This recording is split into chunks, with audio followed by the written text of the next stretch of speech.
J'ai eu mon doctorat en 2014, j'ai passé ma thèse en travaillant sur l'analyse de données ethnomusicologiques du Musée de l'Homme de Paris. Suite à ça, je me suis intéressé beaucoup à la façon dont la parole était perçue. J'ai travaillé à la fois dans l'apprentissage de langue étrangère et sur le réglage de prothèses auditives, donc dans la perception de la parole. Puis j'ai ensuite intégré une start-up qui traitait plus des signaux médicaux, et en particulier la façon dont le son de la gorge et de la voix pouvait caractériser éventuellement des problèmes de dysphagie, donc de troubles de la déglutition. Suite à cette nouvelle expérience, j'ai été contacté par d'anciens collègues pour rejoindre le projet AM 2030.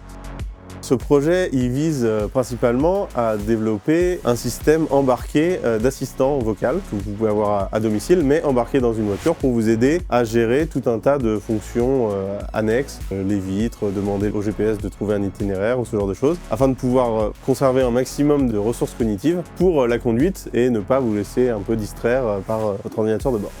Moi, je me situe tout au début de cette chaîne-là. J'étais en charge du traitement de la parole pour détecter le moment où l'utilisateur veut interagir. Et donc ça passe notamment par la détection de ce qu'on appelle de mots-clés, qui permet de déclencher le moment où l'ordinateur ou le système doit écouter la demande que vous avez. On voulait que ce mot-clé il soit configurable. Donc ça pose tout un tas de difficultés, mais on a réussi un prototype avec de très bonnes performances. J'espère que ça permettra aussi de faire avancer la recherche de manière plus générale du monde de l'automobile avec, moi en particulier, les sujets qui me tiennent à cœur, qui sont le traitement de la parole et de la voix en particulier.